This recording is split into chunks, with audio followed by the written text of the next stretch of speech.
다음 주는 연합속회고 연합속회이기 때문에 여러분들이 속회원과 1년에 쉬는 몇 주 안 되는 우리 속장님들이 이제 말씀 가르치는 거에 대해서 부담은 이번 주까지만 가지시면 돼요.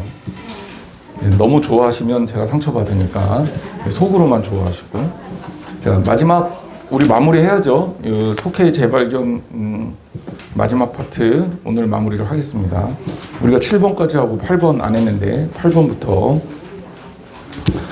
자, 속회에 대한 오늘날 웨슬리 목사님의 밴드를 했던 스타일을 오늘날 속회에 적용한다면 어떨까라는 전제를 가지고 이 교재를 김홍기 교수님이 쓰신 것을 여러분들에게 가르치려고 제가 요약해 갖고 왔죠. 이제 8번 문제 보면 자, 속회 모임으로 모여서 영적 성숙과 신앙적 성장에는 집중해라. 하지만 속회 모임 모여서 교회의 제도적 성장과 행정적 문제에 대해서는 표현하지 마라. 왜냐하면 이것은 교회의 불평과 불만거리가 될 수 있기 때문에 그래요. 그리고 속회가 감리교회사에서 굉장히 많이 쇠퇴했는데 이게 친교 클럽화돼서 그래요. 제가 또 얘기했지만 어떤 분들이 그렇게 가르치는 것도 저는 직접 들었어요. 모여서 뭐 성경 열심히 보고 예배 보고 그러지 말고 그냥 고구마 하나 나눠 먹고 헤어져. 네. 사실은 속회는 그러려고 모이는 게 아니에요. 영적 교제가 일어나야 되고 그 안에서 성장이 일어나야 되고 속회를 통해 부흥이 일어나야 되기 때문에 사실 세상적인 얘기 한참 하고 그러면서 거기에서 누군 어땠다 저쨌다 이런 얘기 나오기 시작하면 은혜 받는 자리가 되기는 어렵습니다. 그리고 그런 자리에 만약에 새 신자가 참석했다고 생각해 보세요. 그 사람들은요 무슨 마음을 가지고 속회 참석할까요? 나 오늘 속회 가서 재밌게 놀아야지. 여러분 생각해 보세요. 세상에서 재밌게 놀 방법은 교회 안 나와도 엄청나게 많아요. 그렇잖아요. 가서 뭘 하더라도 교회 안에서 모여지는 모임이 세상적 모임하고 차별화되고 구별화되지 않으면 이 모이는 게 없단 말이에요. 그러니까 우리가 속회에 모이는 게 마치 세상 친구들 만나서 수다 떠는 것처럼 그렇게 모인다면 그건 의미가 없는 거죠. 그러니까 웨슬리 목사님도 이 부분을 엄격하게 금지시킨 거예요. 그래서 사교 클럽이 되지 않도록 속회 나눔 시간에는 신앙적 문제를 집중할 수 있도록 해라. 자, 이게 이제 중요한 거죠. 그래서 내년부터는 이제 어떻게 되냐면 이 책으로 속회공과가 안 나가고요. 주일 설교 말씀을 속회공과로 만들어서 수요일 날 나눠드릴 예정입니다. 그러니까 이때 여러분들이 속회공과를 받으시면 그것 가지고 교육하고 주일 설교를 한 번 더 요약하면 속장님들도 가르치기 쉽고 또 배우시는 분들도 주일 설교를 들었기 때문에 거기에서 나눔이 될 수 있잖아요. 그리고 일주일 동안 살아보니까 지난주 말씀 생각해보면 하나님이 기억하신다 그랬고 그 하나님이 기억하심의 은혜를 통해 우리가 기다림 가운데서도 하나님의 약속의 성취가 반드시 이루어진다 그랬어요. 그래서 우리가 반드시 하나님 말씀 안에서 이 은혜를 받는 하나님의 복을 누리는 사람이 되는 것 이게 중요하다. 마리아의 창가 4번째 시간에 제가 이런 맥락으로 설교를 했는데 여러분들이 그걸 기억하시면 한 주간 동안 여러분들이 뭘 생각하면 되겠어요? 우리가 기다리면서 누렸던 하나님의 축복이 뭐가 있을까? 이런 거 나눌 수 있잖아요. 나는 기도하고 잊어버렸는데 지나고 나서 하나님이 응답하신 거 있잖아요. 그런 거 너무 많죠. 그래서 거기에서 주어지는 하나님의 은혜가 뭘까? 이런 거 같이 나누시면 그리고 그 나눌 수 있게 교재가 이제 나갈 거니까 그렇게 나가시면 여러분들이 아마 속장님들이 가르치는 데도 어려움이 없고 속회가 정말 은혜로운 시간이 되리라 생각합니다. 그리고 좀 어려워도 자꾸 그렇게 분위기를 만들어 가야 돼요. 그리고 이제 9번째 속회가 뭐냐? 교회 안에 작은 교회다. 에클레시아인 에클레시아. 에클레시아가 교회라는 뜻이거든요. 교회 안에 작은 교회다. 이 교회는요, 제가 늘 얘기하지만 건물이 아니에요. 교회는 예수 그리스도의 이름으로 모인 공동체가 교회예요. 그러니까 교회라는 것이 어디 이렇게 딱 따로 정해져 있고 우리가 이 속회로 모이는 거는 교회가 아니다 이렇게 생각하는 게 아니라 교회인데 그 교회의 일부로서 작은 교회인 거죠. 자, 나무가 있잖아요. 나무 가지를 제가 이렇게 딱 끊었어. 그래서 여러분들한테 이걸 딱 보여주고 뭐라 그래요? 이거 나무라고 그러잖아요. 그죠? 나무 가지지만 이거는 뭐예요? 나무잖아요. 그죠? 속회가 그런 거예요. 부분이지만 그 전체의 성격을 그대로 연장해서 가지고 있단 말이에요. 그러니까 속회는 교회예요. 이렇게 이해를 하면 여러분들이 훨씬 더 이해할 수 있다는 거죠. 물론 여러분들이 목사 안수를 안 받았으니까 행정적으로 또 자격적으로 목사가 될 수는 없어요. 하지만 영적인 의미에서 이끄는 자로서의 목차, 이거는 속장님들이 해주셔야 되는 거죠. 그래서 속회에 드려지는 어떤 그 모임도 나누어지는 말씀도 목양적 입장에서 되어져야 된다. 자, 이게 되게 중요한 표현인데요. 왜 그러냐면 우리가 이제 기도를 할 때 대표 기도를 하잖아요. 대표 기도를 할 때 우리가 실수하지 말아야 될 것 중에 하나가 내 기도가 대표 기도가 되면 안 돼요. 예를 들자면 제가 기도를 하는데 제가 예를 들자면 설교 끝나고 기도를 하잖아요. 그래서 제가 기도를 무슨 기도를 하나 여러분들이 생각해 보세요. 제 기도를 하나요? 저 기도 딴 거 할 거 되게 많은데 그 기도 안 해요. 그리고 우리 교인들을 대표해서 교회를 위해서 기도해요. 그죠? 대표 기도라는 거는 목양적 의미에서 내 기도를 하는 게 아니라 우리를 위한 기도를 하는 거예요. 그리고 그 기도를 듣는 사람들은 기도를 듣는 사람이 아니라 저 기도를 같이 하는 사람이에요. 그러니까 저 기도는 내 기도예요. 우리의 기도예요. 내가 고백하는 기도예요. 그걸 다만 저 사람이 대표로 하는 거예요. 대표 기도가 이런 의미입니다. 그러니까 우리가 생각이 다 다른 이슈, 예를 들자면 정치적 이슈, 이런 거는 기도할 때 하는 게 아니에요. 왜? 그거는 앉아도 다 다르잖아요. 다 다르잖아요. 뭐 대통령 뽑을 때도 1번이 됐으면 좋겠는 사람 있고 2번이 됐으면 좋겠는 사람 있고 저처럼 9번이나 10번이 됐으면 좋겠는 사람도 있단 말이에요. 그러면 그런 기도를 들으면서 이거는 마음이 이제 상하는 거지. 근데 내 기도, 그 사람 기도, 아니 내가 개인적으로 우리나라를 위해서 기도하면서 될 수 있으면 이쪽에서 대통령이 됐으면 좋겠다, 국회의원은 누가 됐으면 좋겠다는 바람을 가지고 기도할 수 있어요.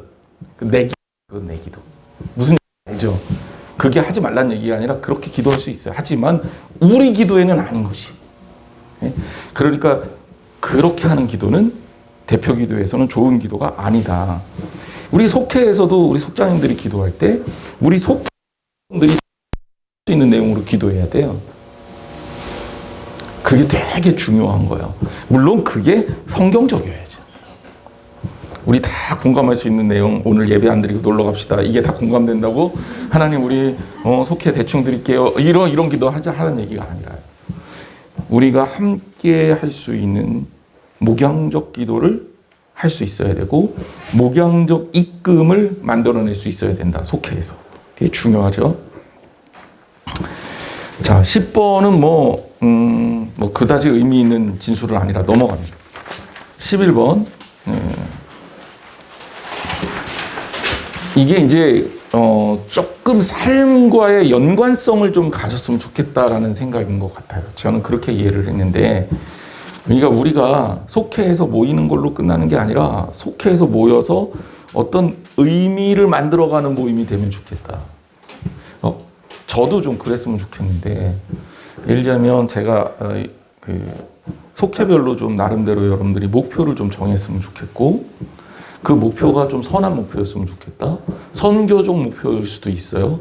우리 속회는 나가서 전도합시다. 이런 목표일 수도 있고, 또 어려운 사람들 돕기 위해서 우리가 뭐 예를 들자면 이웃사랑은 그러면 우리 속회에서 우리가 어떤 방식이든지 해서 좀 해보겠습니다.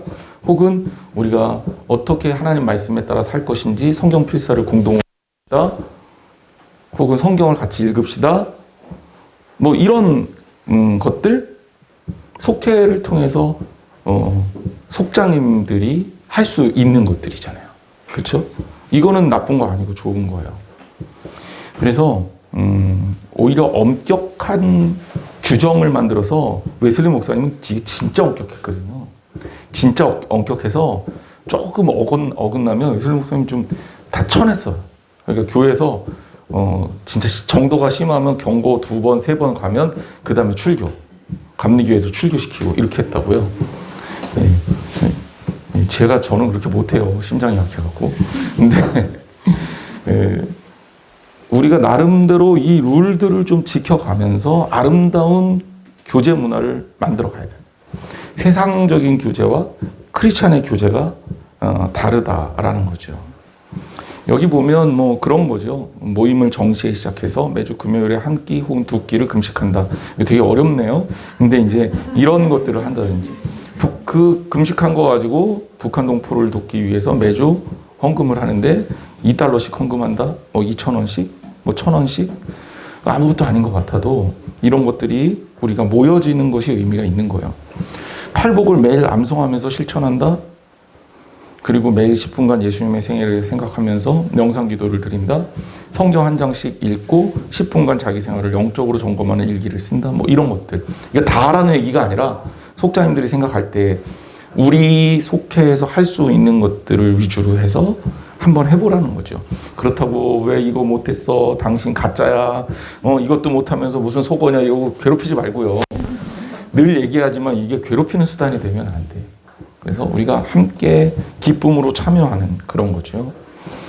그리고 속회에 결석을 한다 그러면 우리 목회자들한테 알려주셔야 돼요. 그래서 관리가 돼야 돼. 아, 이분이 속회를 드리고 있구나, 속회를 안 드리고 있구나, 이런 것들을 우리 같은 경우는 이제 교구별로 이제 목사님들 그리고 교구별로 신방전사님들이 있으니까 이렇게 알려주셔서 어떻게 신앙생활을 성장시켜 나갈 것인지를 같이 고민하면서 하면 되고요. 그리고 이제 기도 동지를 좀 마련을 하고 심지어 웨슬리 목사님은 책도 강제로 읽혔어요. 그래서 독서 소감도 나누고 여기 이제 김홍기 교수님은 추천을 몇 개 했네요. 토마스 아켄피스의 그리스도를 본받아, 존 웨슬리의 기독자의 완전, 존 변의 철로 역정, 이런 크리스천 컨퍼런스를 가진다. 저는 이거 읽으라고 안 할 테니까 걱정하지 마세요. 왜 토마스 아켄피스 책 너무 어렵고 재미가 하나도 없어요. 그래서 이런 거 말고 저기 좋은 책이 있어요. 신학을 낙서하다라고. 예. 저는 이런 농담입니다. 예. 그런 이제 좋은 책들을 양서를 같이 읽고 나누면 그걸로 괜찮다라는 겁니다. 근데 잘 눈도 안 보이는 분들한테 이거 책 읽으라고 할 수는 없잖아요. 그러니까 속회가 보면 여건이 되는 데가 있어요. 그 여건에 맞게 리드를 하셔야 되는 겁니다. 그리고 이제 셀교회 모델링이라는 거는 뭐냐면 이제 지금 이제 우리 교회에서도 전격적으로 조금씩 만들어 가려고 하는 건데 소위 말해서 교회 안에서 나눌 수 이 작은 공동체 취미 모델이 그러니까 볼링 동아리, 골프 동아리, 독서 동아리, 음악 감상 동아리, 자전거, 등산 이런 것들 해서 교인들끼리 같이 어울리고 교제하게 하는 것은 좋은 거다. 그것들을 활성화할 필요가 있겠다. 이렇게 이제 김홍기 교수님이 이 웨슬리 전공하신 분이라 웨슬리의 속회를 놓고 이런 쪽으로 이렇게 해나가면 좋겠다라고 제안을 하신 겁니다. 그래서 우리가 이거 다 할 필요는 없지만 이 중심의 생각은 우리가 배울 필요는 있다. 저는 딴 건 아니고 속회가 하나님 말씀을 나누고 또 삶을 점검하는 그런 어떤 작은 교회로서의 역할을 해야 된다. 이건 굉장히 중요한 인사이트다. 이 말씀을 좀 드리고 싶습니다. 우리 속자님들이 2022년도 잘 마무리하시고 23년도에 아주 멋지게 비상할 수 있기를 주님의 이름으로 축원합니다. 자, 속회원가 볼게요. 세 번째인데 3 이렇게 돼 있죠. 사랑 시리즈가 계속 나가고 있습니다. 사랑 시리즈가 계속 나가고 있는 이유 중에 하나가 예수님께서 대림절에 성탄절에 오셨기 때문이고 그 성탄절을 생각하면서 속회원가가 이렇게 한 3번 정도 사랑에 관한 쪽으로 집중해서 나가면 좋겠다라고 생각해서 제가 이렇게 편집을 했습니다. 사랑이라는 게 뭘까? 우리가 이제 지난 2주 동안 사랑에 대한 공부를 계속 했잖아요. 사랑이라는 것은 결정적으로 사람을 변화시킨다라는 이야기를 제가 서두에 드렸습니다. 성 어거스틴은 굉장히 뛰어난 사람이었고 천재로 이름이 높았지만 방탕한 사람이었고 심지어 사생아도 낳았다니까 말 다 했죠. 얼마나 방탕했는지. 그런데 모니카가 아들을 위해서 포기하지 않고 20년간 눈물 기도를 했고 그 기도는 응답되어 탕자가 성자가 되는 기적을 이루게 됐다. 아주 유명한 얘기죠. 이 어거스틴의 어머니 모니카 얘기는. 제가 이제 어거스틴의 참회록 이야기를 했는데 이 참회록은 여러분들이 기독교 3대 명저 중에 하나 들어가는 거니까 사서 읽으셔도 이 책은 되게 좋아요. 토마스 아켄피스 책은 굉장히 좀 수도사적 삶에 대한 얘기가 들어있어서 읽어도 이렇게 느낌이 좀 덜 오고 어려운데 어거스틴의 참회록은 읽을만 합니다.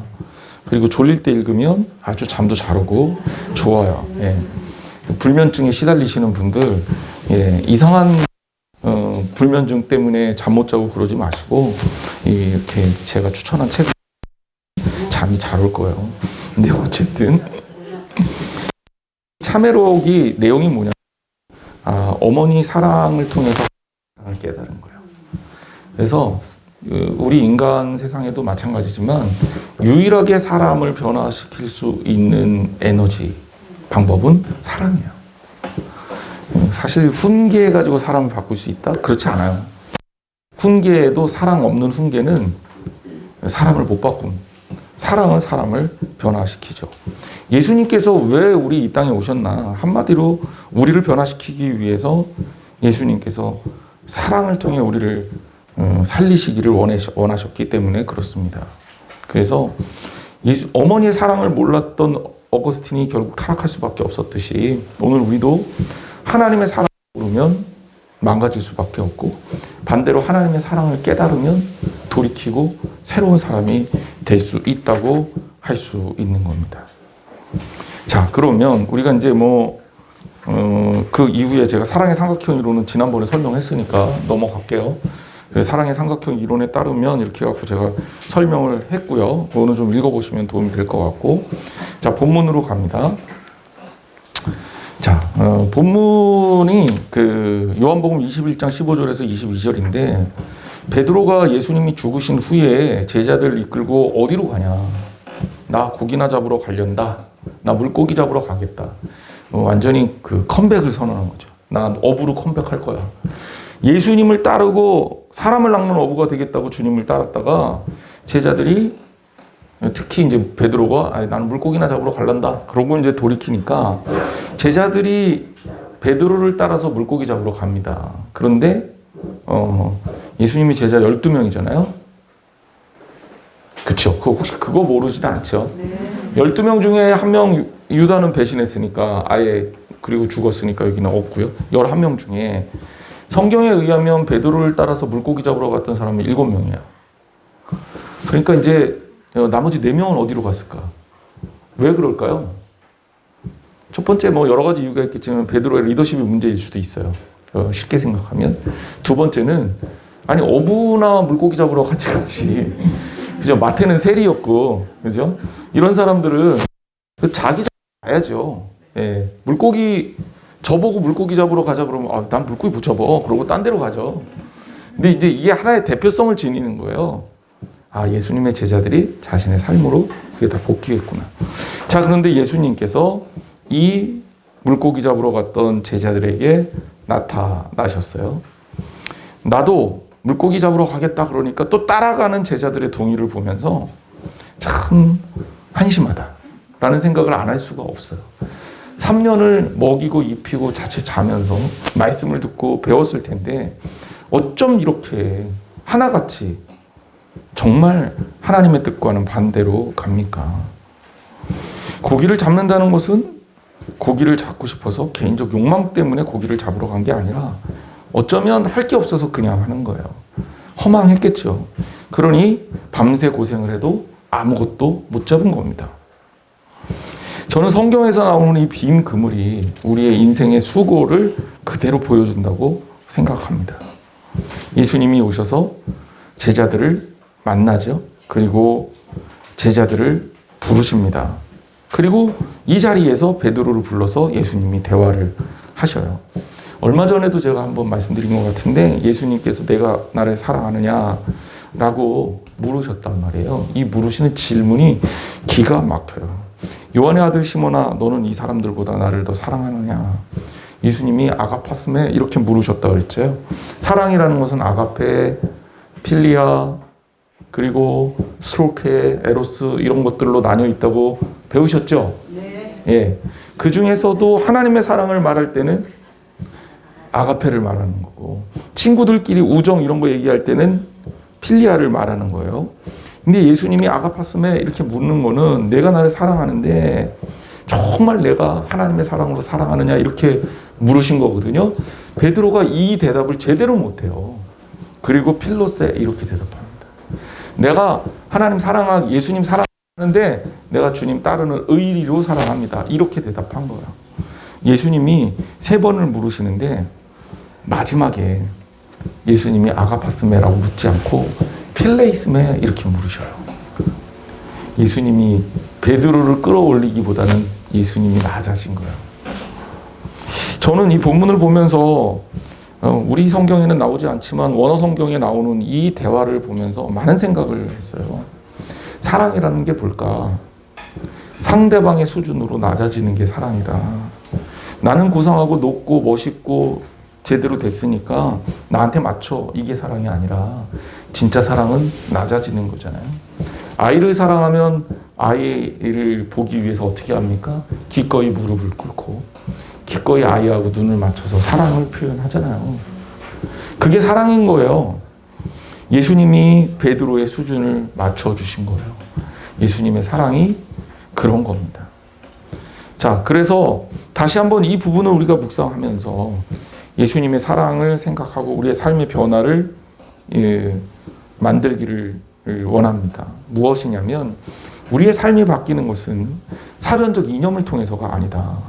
우리의 삶이 바뀌는 것은 그리스도와의 인격적 만남, 사랑의 만남이 우리를 바꾸는 거다. 사랑이야말로 사람을 바꾸는 거다. 이 베드로의 님이 주신 명령이 뭐예요? 내가 나를 사랑하느냐 묻고 내가 주를 사랑하는 줄 주께서 아시나이다라고 대답한 베드로에게 반복해서 얘기하는 것, 내 양을 먹이라, 내 양을 치라 예요.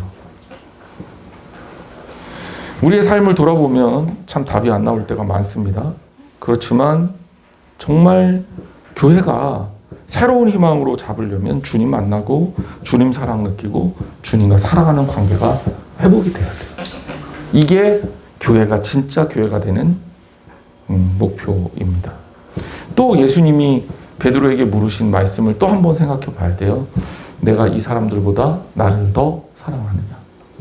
여러분들이 가지고 있는 이 땅에 살면서 만나는 모든 사람들보다 주님을 더 사랑합니까?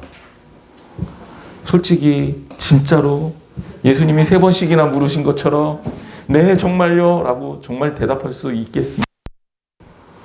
정말 그렇게 주님을 사랑하고 느끼신다면 여러분 삶에 사랑하는 사람으로 살아야죠.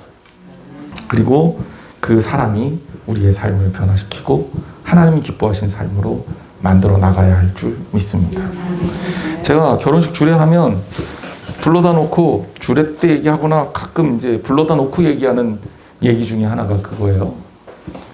둘이서 사랑하냐고 물으면 사랑한다 그래요.